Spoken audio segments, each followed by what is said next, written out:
Alors, je vais pas te faire de formule protocolaire, parce qu'il y a énormément de monde qu'il faudrait pouvoir saluer. Je vais plutôt faire une formule d'ensemble. D'abord, bien sûr, m'adresser au docteur Morisseau, que nous célébrons, honorons aujourd'hui, à sa famille, son épouse, ses enfants, ses petits-enfants, bien sûr, tous leurs proches, et surtout, vous tous, qui êtes là parce que vous comptez ou avez compté pour le docteur Morisseau à un moment donné. Et donc, il a souhaité que vous soyez aujourd'hui présents pour ce moment important. Et on peut constater d'ailleurs que vous avez répondu de façon très nombreuse présent aujourd'hui. Donc, je vous salue tous et je le laisserai faire toutes les formules protocolaires ensuite. Bon courage à vous. Alors, c'est toujours un moment particulier et empli d'émotions de se retrouver pour honorer un homme et à travers lui une histoire, un parcours, souvent aussi un collectif d'hommes et de femmes, parce que personne finalement n'avance par lui-même. Et ça nous amène aussi à nous rappeler ce qui a de la valeur, ce qui fait du lien et ce qui a du sens pour nous. Et c'est particulièrement le cas ici avec le docteur Morisseau, qui a consacré sa vie, alors préparez-vous à ce que le début, donc sa vie aux soins et à l'éthique du soin, avec humilité et humanité, ce qu'il a aussi pleinement su traduire dans sa deuxième activité d'homme de lettres, parce qu'on va revenir sur ces deux parcours, vous vous en doutez bien. Docteur Morisseau, je tiens d'abord à vous remercier très sincèrement du grand honneur que vous me faites en m'ayant demandé d'officier ce jour pour la remise de vos insignes de chevalier de la Légion d'honneur. Nous nous sommes rencontrés quand je suis venue visiter pour la première fois les hôpitaux du Mont-Blanc. Je salue la directrice ici présente. Donc vous êtes le président du conseil de surveillance depuis de nombreuses années. Vous m'aviez alors offert un de vos ouvrages, La vie suspendue, et j'ai commencé à comprendre que j'avais face à moi une personnalité atypique. Plutôt qu'une personnalité, je devrais dire une personne, c'est-à-dire quelqu'un qui, au-delà de son rôle institutionnel, porte toujours d'abord ce fond d'humanité et de valeur, de sens, de caractère. Humanité, valeur, sens, caractère, c'est bien ce qui vous définit et ce dont votre parcours témoigne. Et dont vous témoignez à nouveau lors de notre rencontre suivante, quand je suis revenue lors de la dramatique, et vous se le rappelez tout à l'heure, dramatique agression de 2 professionnels des HPMB, fin 2024, où vous étiez venu en soutien de la communauté hospitalière qui était profondément affectée par cet événement. Et j'ai bien sûr une pensée pour elle aujourd'hui et pour l'ensemble de leurs collègues. Et j'en profite d'ailleurs pour saluer tous les professionnels de santé ici présents. Mais revenons à vous et revenons à votre parcours. C'est l'exercice obligé. Donc on va devoir revenir sur votre parcours. Alors vous aurez le droit de me corriger si les informations sont fausses. Vous saurez juste qu'elles ont été fournies par d'autres, donc voilà.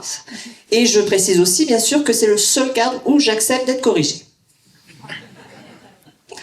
Donc vous êtes né en Normandie, à Gruchet-le-Valas.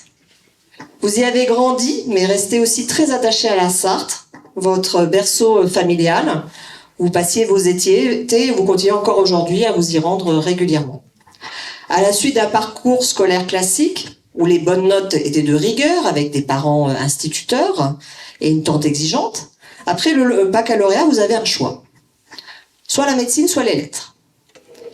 Et là, encouragé par votre frère aîné, Jean-Yves, vous suivez le conseil de votre père, selon le principe que la médecine n'empêche pas la littérature, on va en témoigner par la suite, mais l'inverse est plus incertain. Vous vous engagez donc en médecine, mais sans jamais renoncer aux lettres. Alors, on va commencer par l'homme médecin, puisque c'est le choix que vous avez fait alors. De 1972 à 1978, des études de médecine à la faculté de médecine et de pharmacie de Rouen. Mais si le début de votre vie commence en Normandie, nous pouvons dire que vous êtes d'abord l'homme de Pracoutan. Encouragé encore par votre grand frère, amateur de ski, alors on me dit que vous n'aimez pas trop la montagne à ce moment-là. C'est juste. Donc, là, vous avez bien choisi, parce qu'il y en a quelques-unes ici. Donc vous arrivez un soir d'octobre de 1978 à 1200 mètres d'altitude au centre médical spécialisé. Et comme vous le dites dans la vie entre parenthèses, vous vous étiez engagé dans cette aventure en n'étant pas certain d'y rester 6 mois. Et 20 ans après, vous y étiez encore.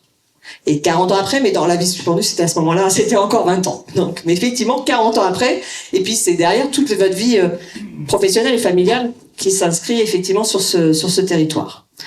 Pour ceux qui ne connaissent pas bien, c'est un ancien sanatorium pour tuberculeux, reconverti à l'époque, comme beaucoup d'anciens sanatoriums, en centre d'hématologie spécialisé en cancérologie et en soins palliatifs. C'est le centre reconnu nationalement et qui devient donc votre port d'attache. Et comme le disait Laurent Degausse, hématologue émérite et ancien président de l'HAS, en préface du même livre, à l'arrivée en gare de Saint-Gervais, au pied des montagnes, la pureté de l'air, la beauté de montagne font penser qu'une autre vie peut commencer. La vie entre parenthèses, à Pracoutan, est une autre vie. Toutes les valeurs de l'avoir sont laissées au loin, tandis que celles de l'être sont au premier plan. À Pracoutan, le médecin se trouve placé pendant une longue période face à des hommes et des femmes qui sont arrivés à une phase cruciale de leur vie, la vie ou la mort les côtoie toute leur vie. Car votre quotidien à partir de là va être organisé entre cancer, leucémie, sida, et surtout autour de personnes, et pas seulement de malades et encore moins de sujets d'études, que vous allez accompagner, parfois jusqu'à la fin. D'abord par un stage d'interne, puis médecin adjoint spécialisé, pour enfin devenir chef de service, puis médecin chef de pôle. Isolé géographiquement, ce lieu est en avance sur son temps. Sans attendre la loi du 4 mars 2002 sur les droits des malades, on y pratique très tôt les réunions pluridisciplinaires, la décision médicale partagée avec le patient et sa famille, la prise en charge globale de la douleur, l'attention portée à la souffrance physique et psychique et sociale, ainsi que le développement des soins palliatifs. On commençait juste à en parler à ce moment-là. Vous exercerez à une période de bouleversement majeur. L'arrivée de la chimiothérapie moderne, les progrès de l'imagerie, l'allongement de la vie, mais aussi l'éruption du VIH-Sida, quand c'est une maladie encore largement inconnue, surtout mortelle, stigmatisante et stigmatisée, et puis une période aussi où les cancers étaient largement incurables. Ces pathologies imposent une médecine où l'on soigne parfois sans guérir, et jamais sans accompagner. Vous comprenez très tôt que soigner, c'est aussi écouter, être présent, y compris lorsque la science atteint ses limites. Vous n'oubliez non plus jamais ceux qui soignent. Vous êtes parmi les premiers à parler de la souffrance des équipes, et cette attention aux soignants font de vous un médecin respecté et estimé. On peut dire aussi que l'hôpital est devenu pour vous une deuxième maison. Je pense que certains ici ne vont pas me contredire. Vous étiez connu des services déjà pour laisser passer, saluer les équipes, en profiter aussi pour voir s'il n'y avait pas quelques friandises pour assouvir votre gourmandise. Les samedis, vous n'étiez pas de garde, vous débutiez votre journée en allant à l'hôpital de Salange, entre visites aux patients. Mais maintenant encore ? Non. Rassurez-moi. Parce que retraité, on me dit quand même que ça vous arrive de réveillonner aussi à l'hôpital. Au feu de l'hôpital. Oui, mais oui, effectivement. Ah non, oui, voilà. Encore une fois, je vous donnerai la liste de ceux qui ont fourni les mauvaises informations à la fin. Votre parcours est aussi celui d'un médecin qui n'a jamais cessé de se former pour accompagner l'évolution des pratiques, mais aussi des maladies. Alors, quelques exemples sans être exhaustifs, parce qu'il y en avait toute une liste quand même. Donc 84, le certificat d'études approfondies de cancérologie clinique à l'Université de Paris. En 86, le diplôme universitaire d'hématologie également à l'Université de Paris. En 94, le diplôme universitaire européen de formation médico-psychologique à la recherche, à la prévention, à la prise en charge de l'infection VIH-Sida à Grenoble. De 96 à 99, vous enchaînez là les diplômes universitaires, diplôme universitaire de soins palliatifs à la faculté de médecine de Grenoble, diplôme interuniversitaire d'évaluation de la qualité en médecine à l'université Rockefeller à Lyon, diplôme interuniversitaire de soins palliatifs à la faculté de Grenoble et Lyon, et puis ça continue encore. En 2006, un diplôme interuniversitaire de gériatrie appliquée à la cancérologie à la faculté de Rockefeller, puis 2009, un diplôme interuniversitaire d'oncologie pulmonaire. Je m'arrête là parce que là, la liste est trop longue. Mais votre parcours de formation impressionne, mais surtout, je crois, il traduit une exigence intellectuelle permanente. Jamais vous ne considérez le savoir comme acquis. Toujours à réinterroger vos connaissances, vos pratiques. Toujours dans cette humilité du soignant qui a aussi ses limites, qui n'est pas omniscient, et qui est conscient qu'il faut toujours travailler pour s'améliorer. Même si j'ai compris, vous aviez un autre champ de progrès possible que vous n'avez pas beaucoup exploré, qui est celui de la calligraphie. Puisqu'on me dit que vous êtes connu dans toutes les pharmacies du pays du Mont-Blanc pour vos ordonnances manuscrites à faire pâlir les hiéroglyphes égyptiens. Alors pour tout vous dire, on partage ça. Hein. J'ai le même problème. Au fil des années, votre engagement dépasse le soin. Vous investissez aussi dans de nombreuses activités médicales. Vous participez à des groupes de réflexion, publiez de nombreux articles de revue sur des sujets tels que la douleur du patient atteint du cancer, l'amélioration de la relation avec le patient, la gestion des conflits avec les familles. Vous contribuez à des ouvrages collectifs, les familles face au sida, soins palliatifs en accompagnement en hématologie, pour un travail soigné dans une démarche participative, je vais pas tout citer. Hein. Vous organisez également des journées nationales d'échange à Pracoutan, qui est un véritable observatoire de l'hémato-cancérologie, dont les dernières datent de 2019, l'année précédant votre départ à la retraite. Médecin expert visiteur près de l'ANAS, puis de la Haute Autorité en Santé. Membre du comité de rédaction des soins palliatifs et vice-présidente du groupe de réflexion sur l'accompagnement et les soins palliatifs en hématologie et en oncologie, le GRASFO. Vous avez été aussi membre du conseil d'administration et membre de la Société française d'hématologie. Vous êtes également conseiller ordinal suppléant du conseil départemental de l'Ordre des médecins de Haute-Savoie et très investi dans cette mission de conseiller en charge notamment de la santé et environnement. Vous participez à des conciliations notamment entre les patients et les médecins. Et puis de 2011 à 2019, vous êtes président de la commission médicale d'établissement des VSHA, membre du conseil d'administration de la fondation, devenue depuis la fondation Alia.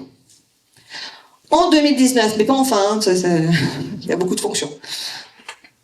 Vous êtes élu à l'unanimité président du conseil de surveillance des HPMB, où vous êtes reconnu pour votre engagement et votre implication au sein de l'établissement, avec vous incarnez un président médecin, profondément attaché à l'hôpital public et à la qualité de l'offre de soins de proximité.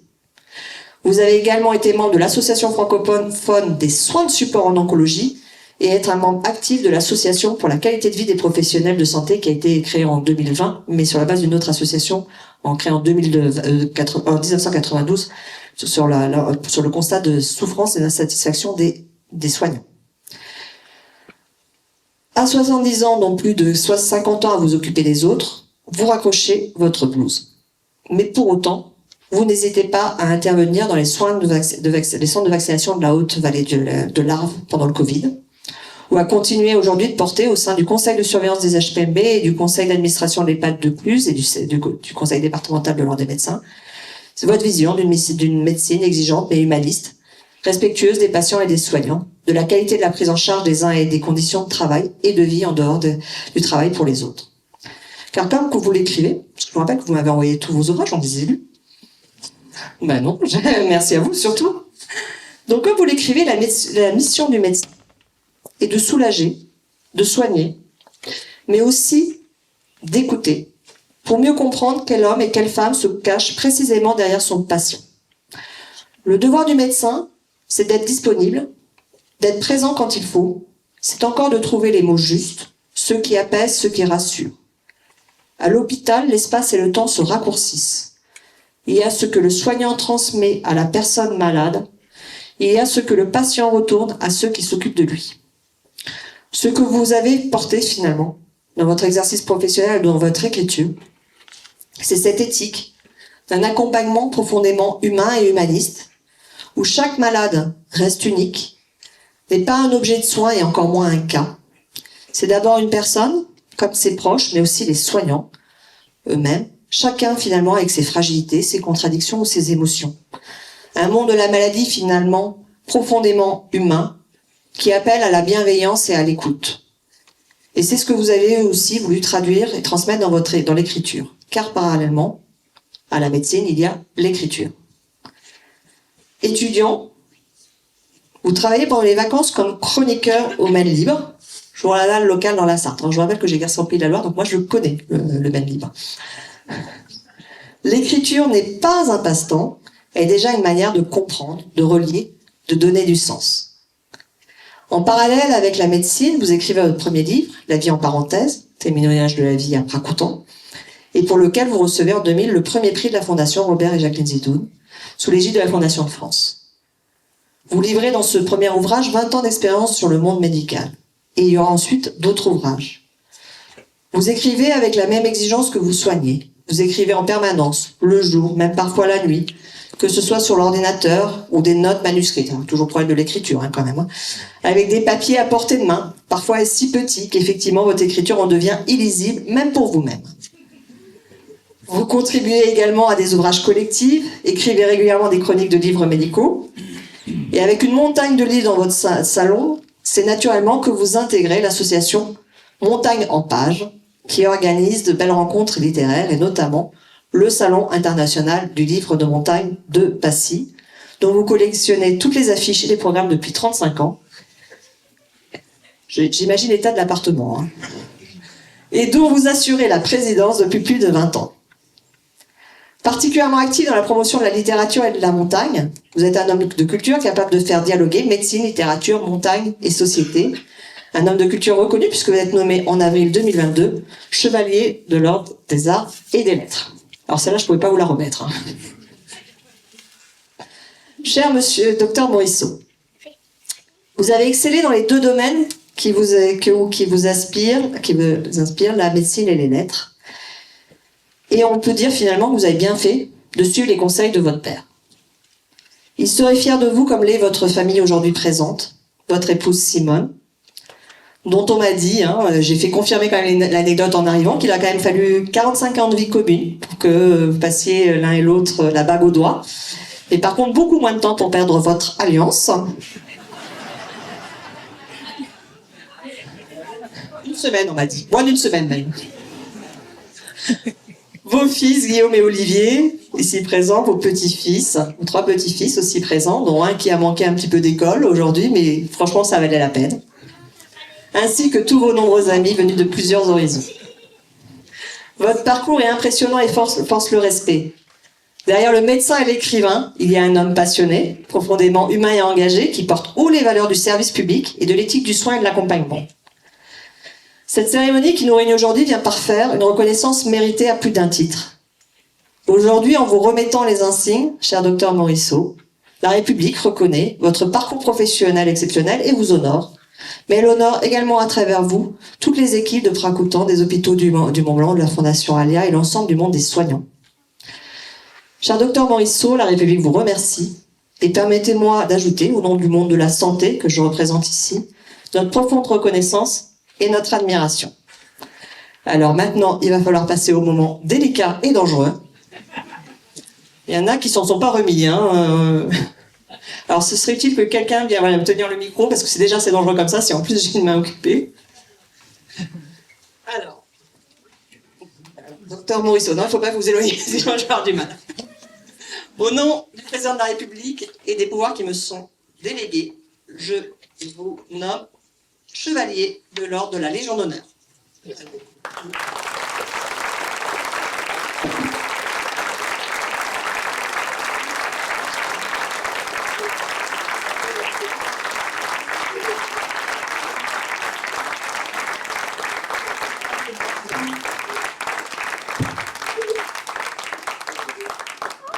Écoutez, merci Madame la Directrice Générale. Donc, je vais reprendre les salutations hein, pour honorer nos invités.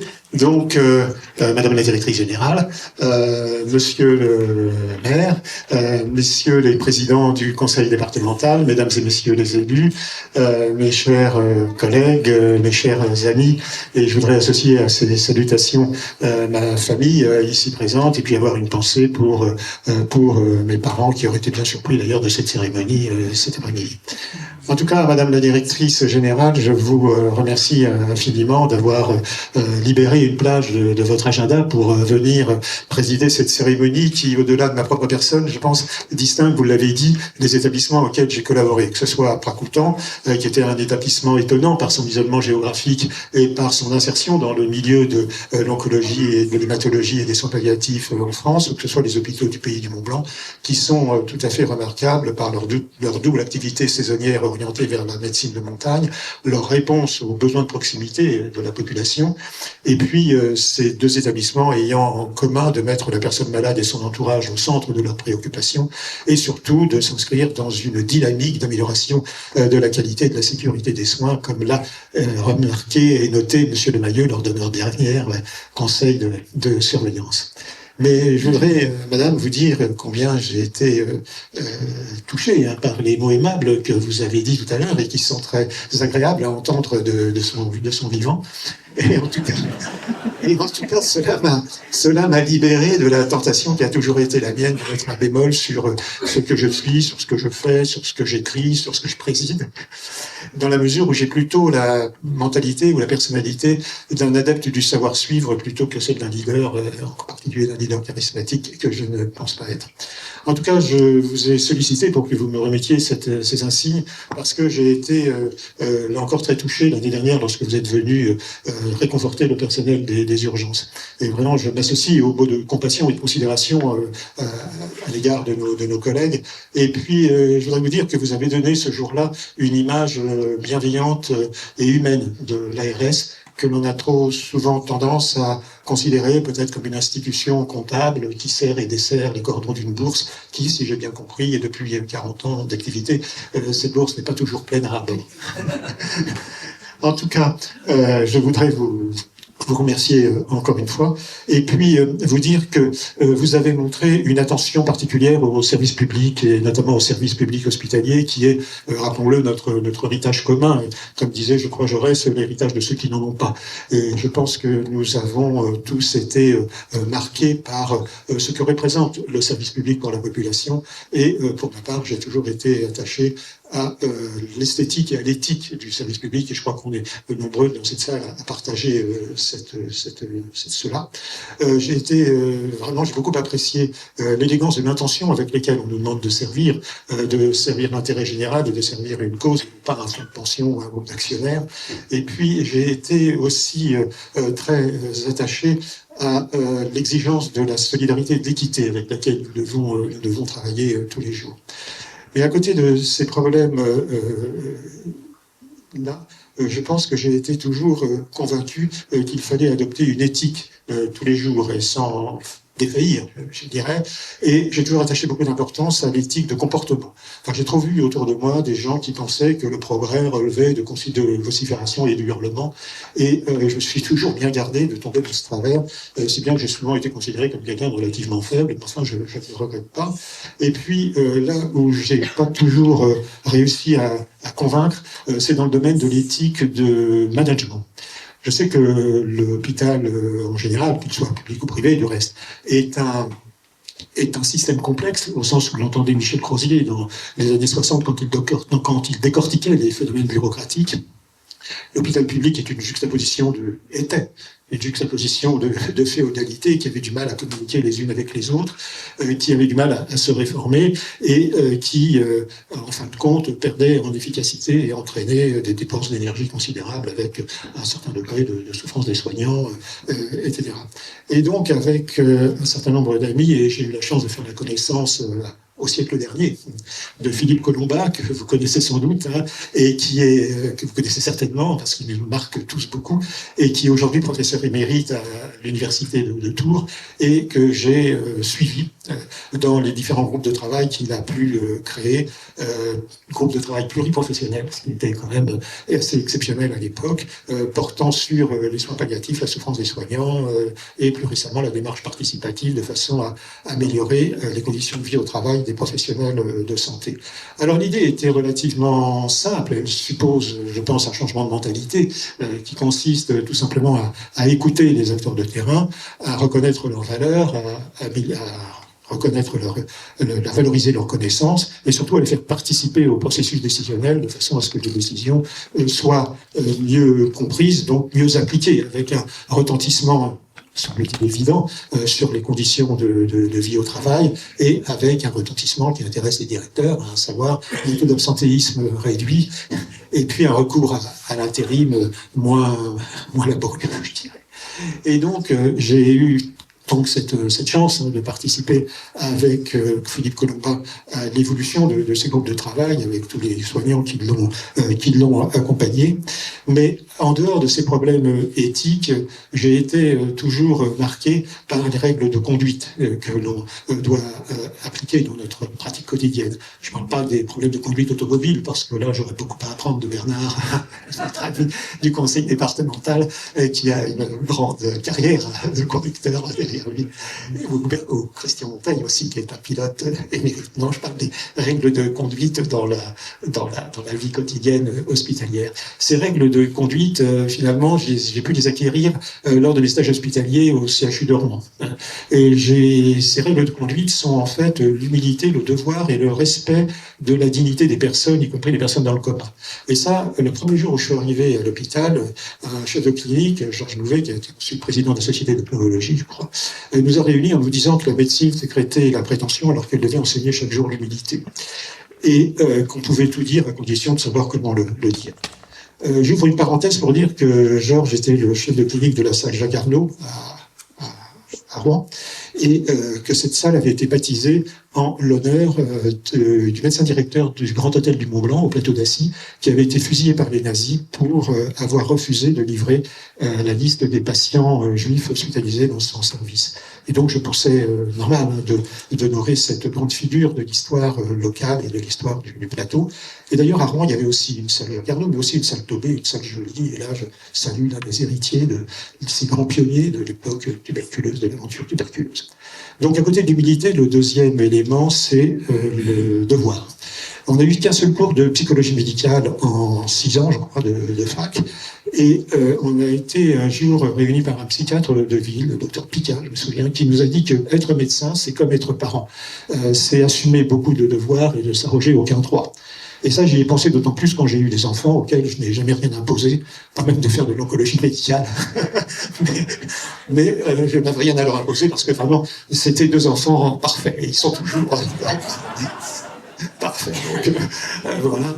Et puis le troisième point, c'est le respect de la dignité des personnes, et notamment des personnes dans le coma, que j'ai perçu dans un stage en réanimation chirurgicale, avec des gens épatants comme Claude Vinclair, le patron, Annie Gringor, François Brossard, les assistants, qui avaient au quotidien des gestes très délicats à faire et qui le faisaient avec beaucoup d'attention et beaucoup de respect. Donc ces principes éthiques et ces règles de conduite, j'ai pu les mettre en pratique lorsque je suis arrivé à Brakoutan en 78, où j'ai trouvé à la fois un lieu de soins qui soit aussi un lieu de vie. Et pour ma part, j'y ai trouvé aussi le lieu d'y composer une vie de famille, si bien que j'y ai trouvé, comme dit un mauvais romancier dans un roman de Claude Rose, j'y ai trouvé une situation et une occupation. J'avais une bonne réponse, là.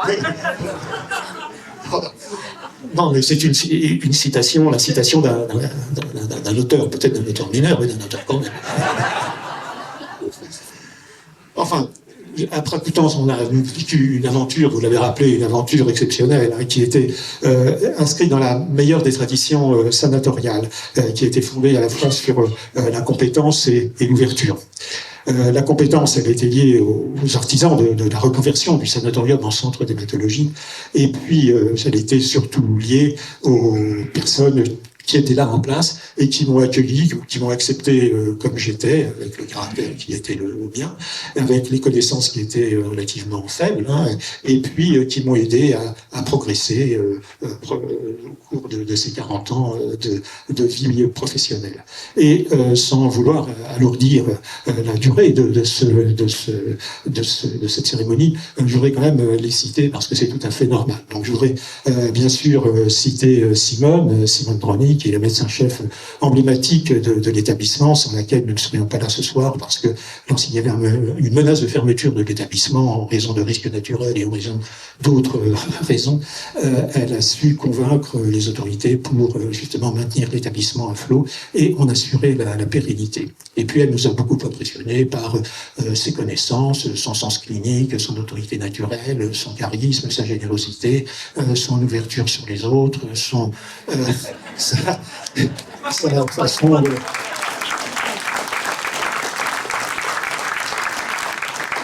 Sa vocation première qui est de toujours trouver de la valeur à toutes les personnes qu'elle peut rencontrer. En tout cas, je vais m'arrêter là parce qu'il faut, comme elle est généreuse, il faut bien en laisser aux autres. Et je voudrais aussi saluer Christian Sarrazin qui a le don de l'amitié et de la relation humaine. Je voudrais avoir un souvenir pour...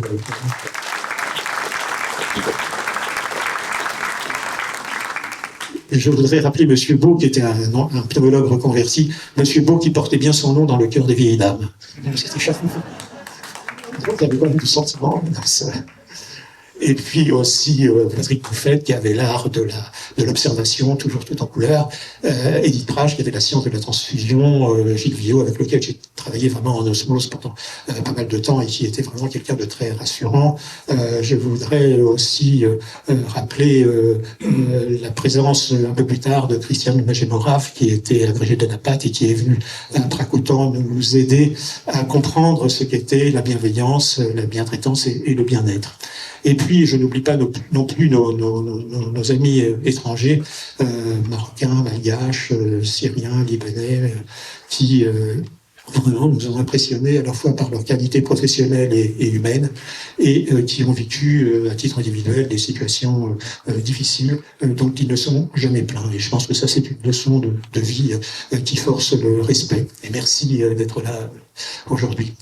Et puis, je ne voudrais pas oublier non plus ceux grâce auxquels on a pu se reconvertir en hématologie, que ce soit Jacques Boyer ou Paul Bosson, qui étaient les respectivement chefs du laboratoire et directeurs du centre de transfusion, qui nous ont toujours donné et délivré des examens de laboratoire et des produits sanguins avec une réactivité inégalable. Et franchement, d'avoir un laboratoire sur place, c'était peut-être du luxe, mais c'était vraiment pour la sécurité des malades quelque chose d'important. Et je remercie Christian Montaille d'avoir fait tout ce qu'il fallait pour justement que ce laboratoire perdure le plus longtemps possible, jusqu'au moment où ce n'était plus possible de le faire fonctionner correctement.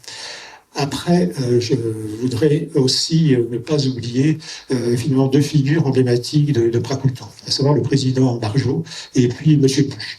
Le président Barjot était un vieux conseiller d'État, enfin conseiller d'État honoraire, qui était le président de l'association des villages climatiques de haute altitude et qui était extrêmement respecté parce qu'il était très respectueux des employés. Et quand on a fêté les 20 ans de la reconversion de Pracoultan en hématologie, il revenait de Martinique, s'est arrêté et les syndicats lui ont fait une ovation qui était vraiment très, très, très émouvante. Et il n'était pas dénué d'un certain humour. Je pense que je peux le raconter. Lors d'un dîner de tête, l'un des médecins, le médecin-chef qui nous précédait, se plaignait d'être un roi nu alors que ses prédécesseurs étaient des rois, des potentats. Et il lui avait rétorqué que compte tenu du manteau de médecin-chef dont on l'avait revêtu, eh bien, force était de constater qu'il faisait du striptease. Alors, lorsque je me suis retrouvé médecin-chef, chef de pôle, je me suis bien gardé de toute tentation exhibitionniste. Je pense que Christian Montaille peut en témoigner. Enfin, j'ai toujours fait attention à ma tenue vestimentaire et morale. Voilà. Quant à M. Bush, il nous a marqué pour trois raisons. D'une part, pour lui, bien se porter, c'était bien manger. Donc, il avait fait de Pracoultan une bonne table. Donc, on a pris un certain nombre de kilos en un certain nombre d'années. Et puis, surtout, il nous faisait cotiser 2 fois à la retraite. Peut-être de la perspective de nous voir un jour intégrer une maison de retraite privée. C'est possible. Mais on reste fidèle au service public, avec surtout les très belles éclates que l'on a dans la région. Et puis, surtout, le plus important, c'est qu'un soir, il nous a fait part de ses angoisses gestionnaires en nous réunissant pour nous dire que tous les comptes dérapaient. C'est vrai qu'à l'époque, on faisait de l'hématologie à peu près exclusivement et que c'était une spécialité très coûteuse en matière de soins et que nous savions des prestations qui étaient au-dessus de nos moyens. Donc, au lieu de nous imposer quelque chose, il nous a expliqué, et grâce à Simone, on a essayé de voir comment on pouvait redresser la barre, comment on pouvait se réorienter, et comment on pouvait agir au mieux. Et on a assez facilement compris que, d'une part, il fallait adopter le principe de subsidiarité avant qu'il ne soit une norme européenne, donc on était quand même un peu innovant dans le domaine.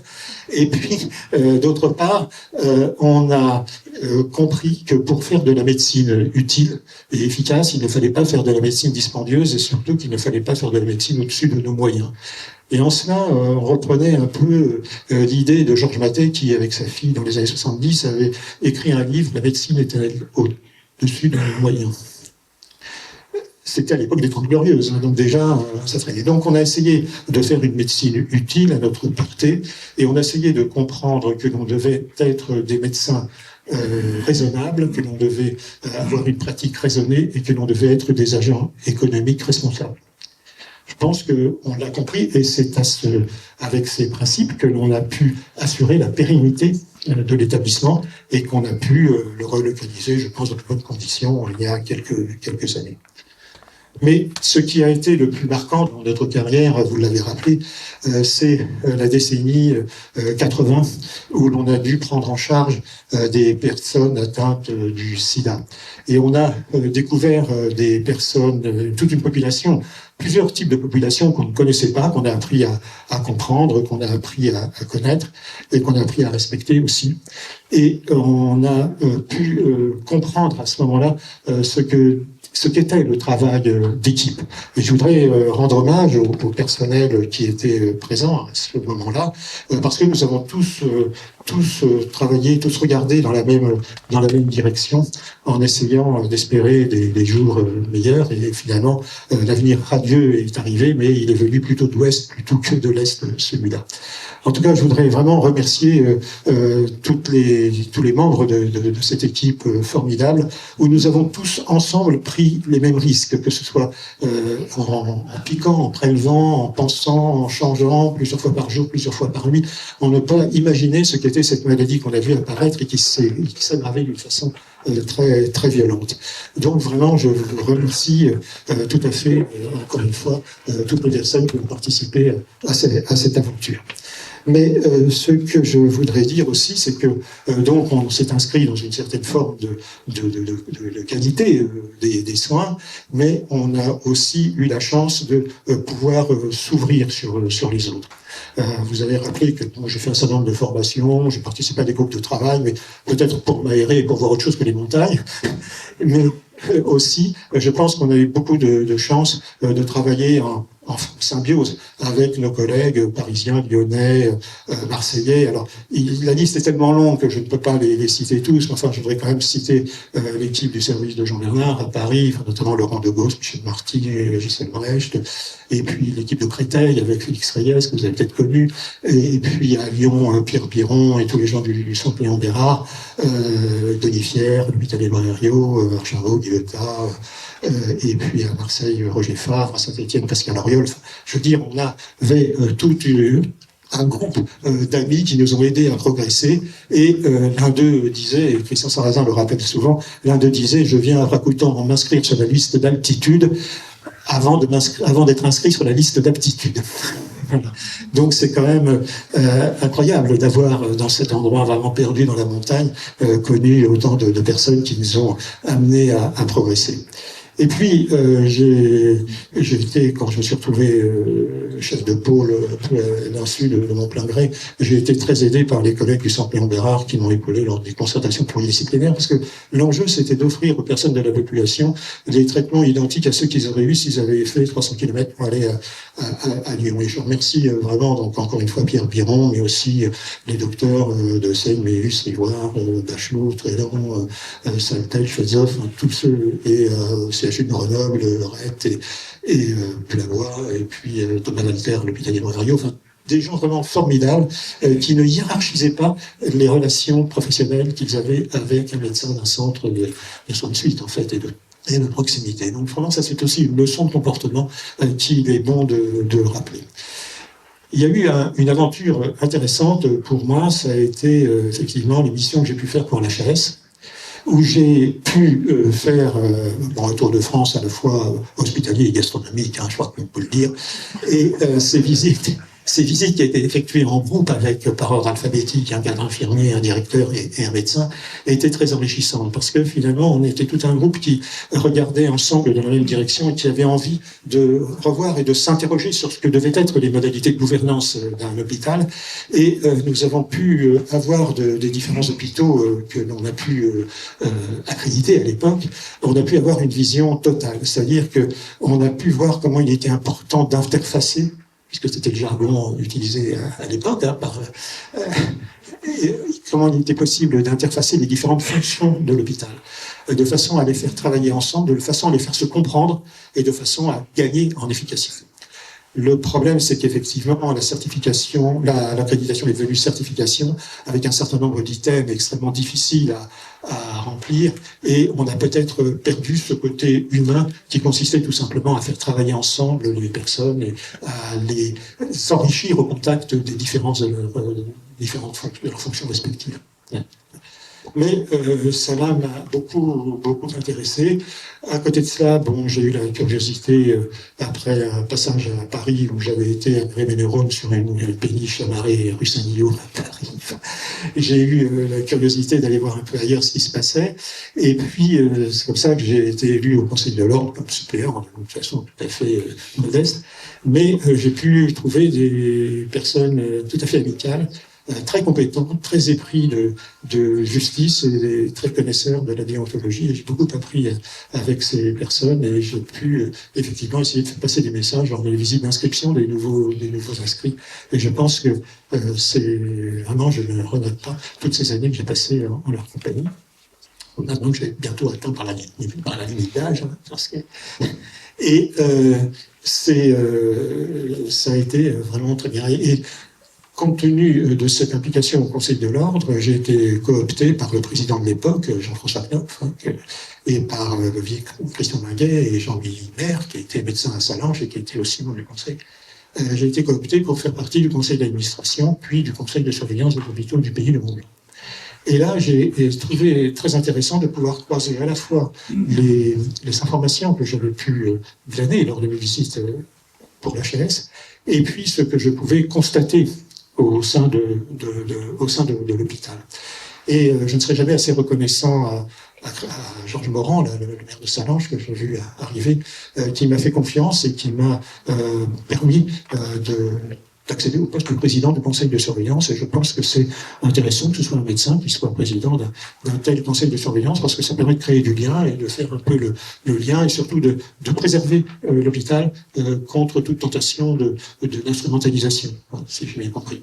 En tout cas, à l'hôpital, ce qui est vraiment intéressant, c'est que l'hôpital public aujourd'hui doit relever un certain nombre de défis et doit affronter ce que les petits malins appellent le paradoxe de Tocqueville, je crois. Les défis, ce sont les défis des temps modernes, à savoir faire face aux évolutions démographiques, technologiques, épidémiologiques. Et il faut bien comprendre que la situation actuelle est une augmentation des dépenses de santé avec une inflation des coûts et une pénurie de médecins et de soignants, et puis avec un déficit qui devient structurel. Et le problème, ça ne va pas être de soigner les gens, ça va être de voir ce qu'on fait du déficit qui est... que l'on ne peut pas éviter, puisque finalement les équipements coûtent tellement cher et que, effectivement, quand il n'y a pas les recettes pour les accompagner, c'est un peu difficile. D'où le rôle de l'ARS d'être effectivement attentif pour personnaliser, je veux dire, les prises en charge apportées à ces différents hôpitaux.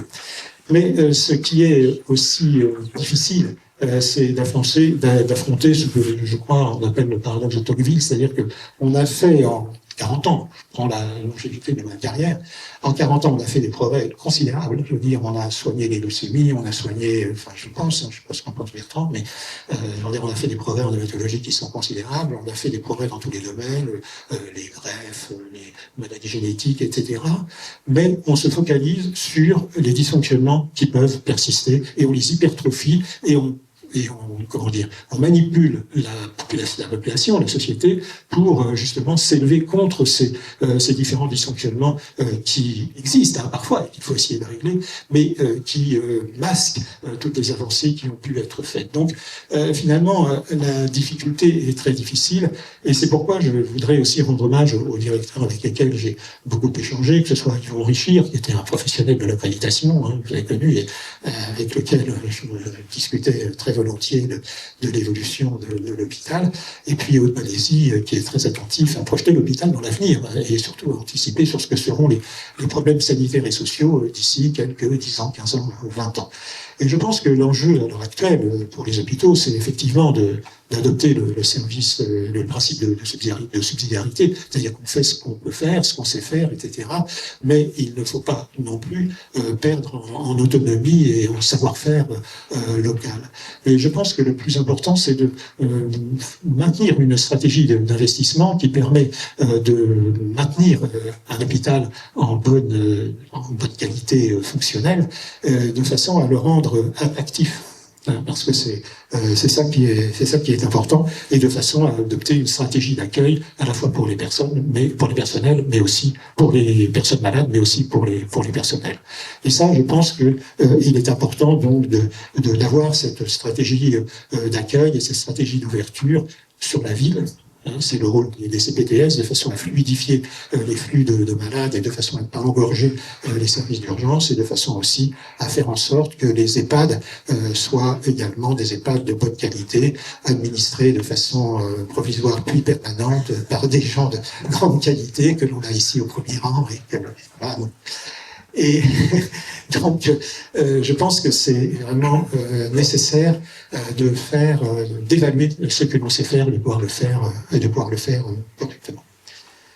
En tout cas, l'intérêt, c'est justement de tout faire pour fidéliser les personnels, surtout pour montrer que les métiers du soin sont des métiers qui sont vraiment très, très importants, et qu'il faut savoir valoriser, qu'il faut savoir protéger. Et c'est pas en les critiquant sans arrêt, quand ils le font certains, qu'on va améliorer le fonctionnement des hôpitaux et surtout l'état d'esprit dans lequel on soigne. Et ça, c'est aussi le rôle des élus de nous aider à renforcer les efforts que l'on fait pour améliorer la condition des soins. C'est leur rôle aussi d'améliorer la condition de vie des personnels en dehors des soins.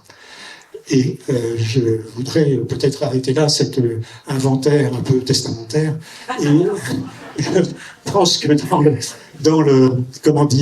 dans ce genre de cérémonie, je pense qu'il est bon de faire preuve un peu de cuistrerie, là, et on a des gens très, très importants du milieu administratif et littéraire. Et donc, je voudrais citer 3 grands auteurs qui m'ont inspiré au cours de ma carrière. Je voudrais citer Nadine de Rothschild, Jean Bernard et François Tcheng. Nadine de Rothschild, en fait, en clin d'œil à son mari, le baron Edmond, qui était un administrateur à la fois assidu et généreux des villages climatiques de haute altitude, qui je vais prendre. Nadine de Rothschild, dans ses mémoires, s'apprête à visiter le maire de demi-quartier et, au dernier moment, ajoute sur sa tenue une petite touche de fantaisie, sa Légion d'honneur. Donc, je ne dis pas cette bonne manière et j'essaierai de... Donc, je lance les invitations, à sucrer une tasse de thé ou quelque chose comme ça, même à s'entraîner. Voilà. Quant à Jean Bernard, rhétoricien éminent, et il nous a tous donné le goût de l'hématologie, et c'était à la fois un homme de science et un homme de lettres, qui avait son épée à l'Académie des sciences, à l'Académie française, mais on oublie un peu que c'était un poète. Et il a écrit ceci: un enfant qui meurt et nos bras impuissants, une idée neuve, une idée folle, hélas une idée qui n'était pas bonne, et nous sommes seuls dans notre ignorance. Une idée neuve, une idée folle, hélas une idée qui n'était pas bonne, et nous sommes seuls dans notre ignorance. Et enfin le royaume de François Tcheng: ne t'aimons de rien, n'attends pas d'être payé de retour, ce que tu donnes traçant une voie te menant plus loin que tes pas. Je crois qu'il y a là la quintessence de l'esprit avec lequel on doit soigner. Il y a l'élégance, le recul sur soi-même, et puis l'altérité. Et je pense que c'est ce sur quoi j'ai essayé de fonder ma pratique quotidienne et mon attitude, finalement, pour rencontrer les personnes avec qui j'avais affaire, que ce soit des personnes malades ou que ce soit des collègues de travail. Parce que ce qui fait le sel d'une vie professionnelle et personnelle, ce sont les rencontres que l'on peut être amené à faire. Et puis les souvenirs que peuvent laisser ces échanges que l'on peut avoir avec les uns et les autres. Pour ma part, je dois dire que j'ai été très, très gâté. Et il me semble que j'ai dit plusieurs fois que j'avais eu de la chance, et je pense que j'ai vraiment de la chance, parce qu'en fait, je me prenais pas la tête et j'ai surfé sur une vague qui m'a porté, en fait. Et en fait, les rencontres les plus marquantes, ça a été les rencontres avec les personnes malades, qui nous ont transmises leur désir de vie et qui nous ont fait confiance. Et quand je me promenais à Brakoutan, quand je travaillais à Brakoutan, j'étais dans les couloirs, dans les chambres, dans les salons, dans le jardin, il n'y avait pas un endroit qui m'évoque une voix, un visage, un parfum. Et je pense que c'est important d'avoir ce type de remède contre l'oubli. Et puis, sur le plan médical, vous avez fait allusion à toutes les rencontres que l'on a pu être amené à faire et qui nous ont vraiment marqué, qui ont fondé notre caractère, ou en tout cas notre âme de soignant, si on peut dire. Et donc, je ne leur serai jamais assez reconnaissant, bon, à Simone, bien sûr, mais aussi à tous nos amis parisiens, notamment Laurent de Gauss, qui a été le premier à me féliciter le 14 juillet dernier. C'est vraiment quelqu'un qui a le sens de l'amitié, hein, et de l'amitié ancienne, parce que ça fait longtemps qu'on l'avait vu. Et Félix Reyes, Pierre Biran, surtout, tous nos amis, enfin, qui nous ont vraiment aidés et qui nous ont fait progresser. Je l'ai déjà dit tout à l'heure. Je voudrais dire combien j'ai été sinon ému, du moins très satisfait de ce colloque qu'on a organisé en 2019, quand je suis parti en retraite, pour balayer 40 ans d'évolution de l'oncologie et de l'hématologie. Il y avait 2 membres de l'Académie de médecine, il y avait des représentants de tous les CHU. Donc je crois qu'il n'y avait pas de membres de la direction, mais c'était vraiment un moment exceptionnel dans notre carrière. Et puis surtout, je rends hommage à Philippe Colomba qui m'a vraiment inclus dans ces groupes de travail. Bon, maintenant j'ai laissé un peu la garde parce que je veux dire, on laisse la place aux jeunes, mais je pense que son idée d'améliorer les conditions de vie au travail est vraiment la clé de l'avenir de l'hôpital. Et je pense que la démarche participative ne coûte pas cher, mais je pense qu'elle peut générer des économies. Donc, je pense qu'il suffit finalement de se débarrasser d'un peu d'ego et d'un peu d'orgueil et de se dire qu'on est tous là pour travailler ensemble, pour se donner les moyens de travailler ensemble et puis pour faire en sorte que finalement ça profite à tout le monde.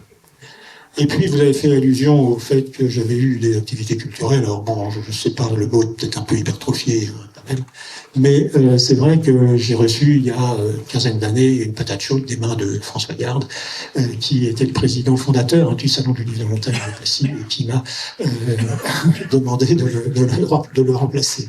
Donc, finalement, il en est du livre de montagne comme de la langue d'Ésope. Hein, donc, je vais en retirer que le meilleur, à savoir l'engagement et l'amitié des bénévoles, hein, qui se renouvellent régulièrement et qui font un travail considérable pour faire ce que je ne sais pas faire, en fait. Et puis, l'amitié d'un certain nombre d'auteurs qui sont tous aussi talentueux et agréables les uns que les autres. Ils sont tellement nombreux que je ne peux pas en citer. Ceux qui m'ont le plus marqué, c'est ceux que j'ai pu connaître un peu en dehors du Salon du Livre, à savoir Philippe Claudel et Jean-Christophe Ruffin. Jean-Christophe Ruffin, que je souhaite citer dans la mesure où il est également neurologue, et donc c'est une spécialité éminemment clinique, et je partage avec lui à la fois ses traditions culturelles et littéraires, mais aussi sa tradition qui consiste à ne pas baisser la garde sur l'art de l'observation et de l'examen clinique. Donc voilà, je pense que c'est un clinicien hors pair, que ce soit dans son activité médicale, dans ce qu'elles étaient auparavant, et maintenant dans ses différents récits.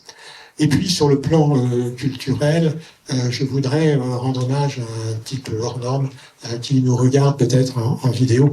C'est Jean-Marie Chauffat, qui a été ouvrier chez Peugeot, qui a fait de l'alpinisme, qui a été grimpeur, qui a été membre du groupe de haute montagne, qui a été écrivain, qui a été responsable d'une collection dans une maison d'édition, et surtout qui depuis 35 ans, je crois, est malade. Et il se définit lui-même comme étant un malade 100% cobaye. Hein. Et il m'a demandé de lui préfacer 2 de ses livres, Un homme debout et la vie à pleine main, et de lui remettre les insignes des arts et lettres. Et j'en ai été très, très honoré. Vraiment, je voulais absolument lui rendre hommage parce que je sais qu'il aurait voulu être là, et c'est vraiment quelqu'un d'exceptionnel. Et donc, je pense que c'est bien de rencontrer des gens comme ça dans sa vie, parce que ça nous incite aussi à ne pas nous plaindre des petites choses que l'on peut rencontrer au quotidien.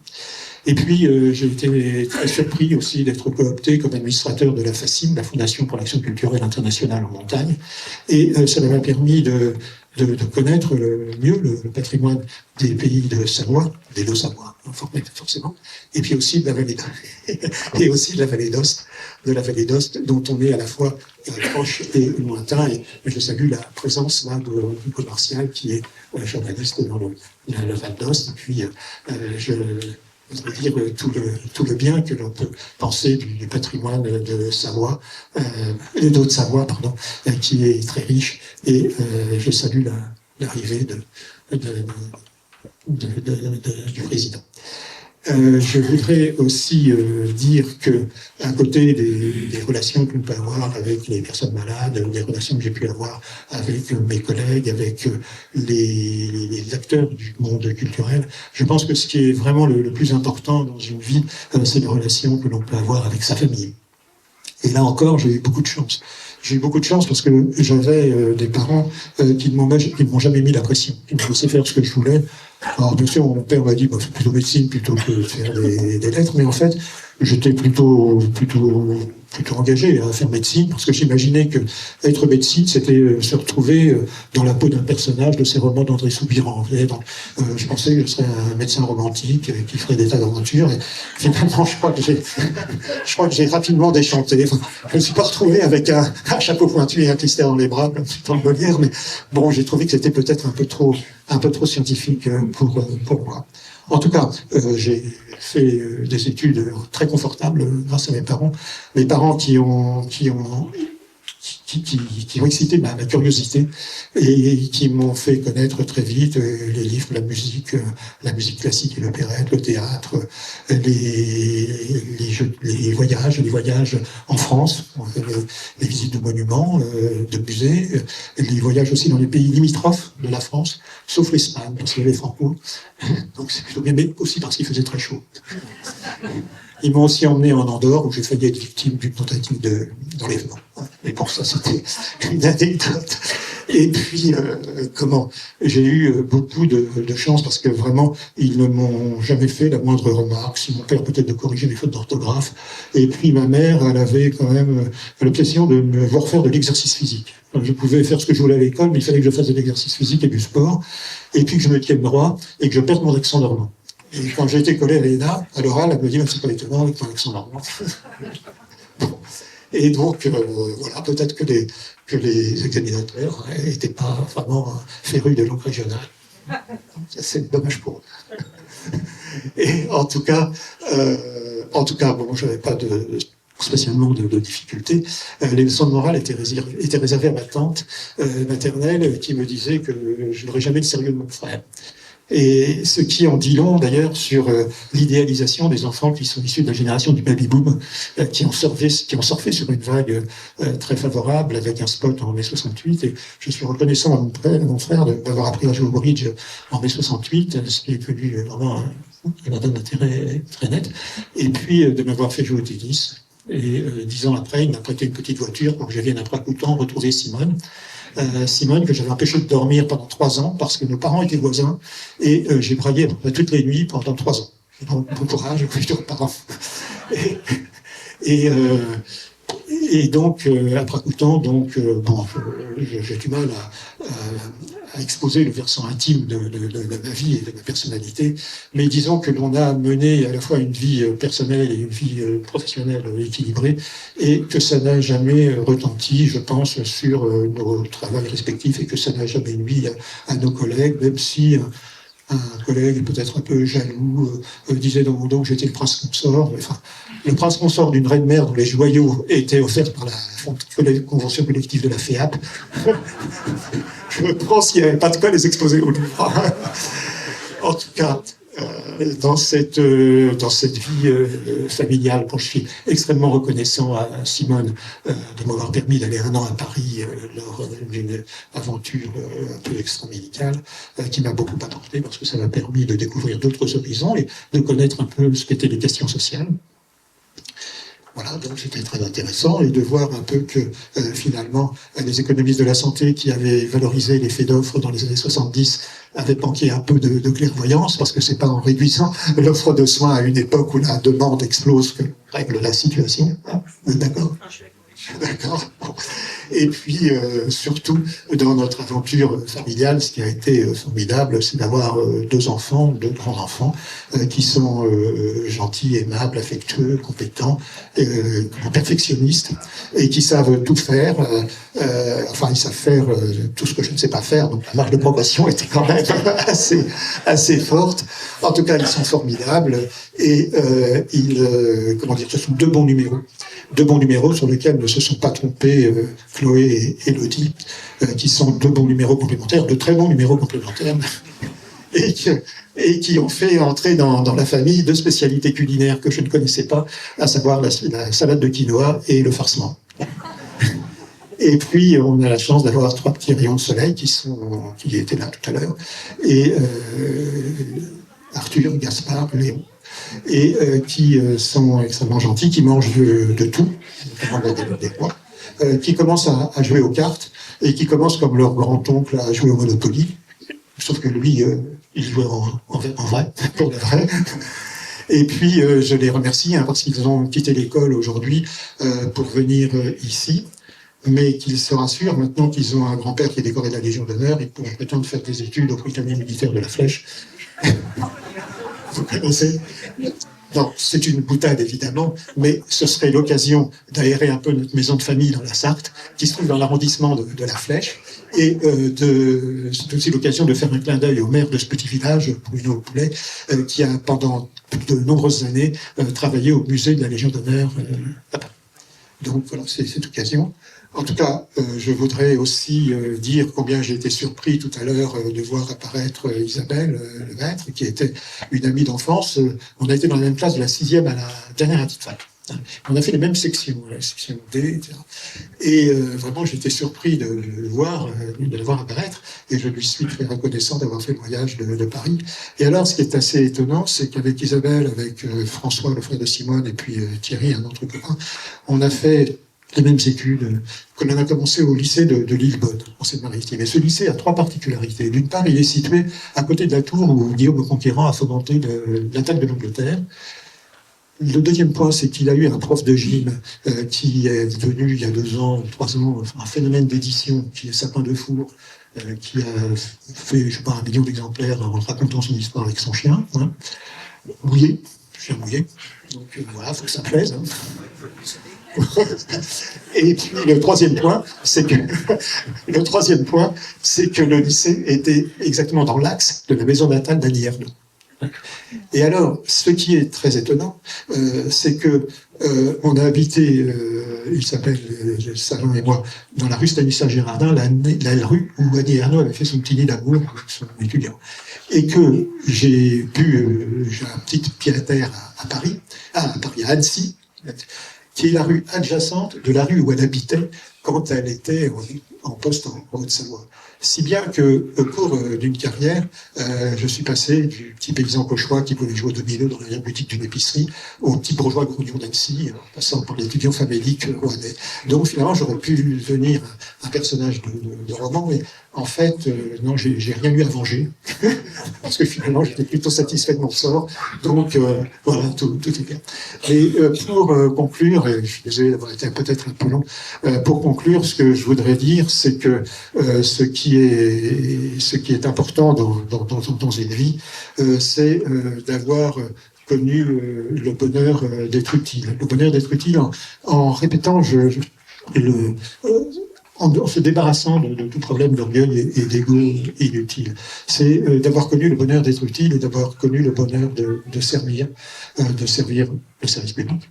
Et surtout d'avoir connu le bonheur de prendre soin de la vie, de prendre soin des autres, et sans oublier de prendre soin de soi-même, parce qu'il est important, quand il le faut, de savoir trouver refuge dans la sérénité, dans l'altérité, et surtout dans l'humanité. Et en cela, s'inspirer du docteur Simone et même Cécile. Voilà, je vous remercie.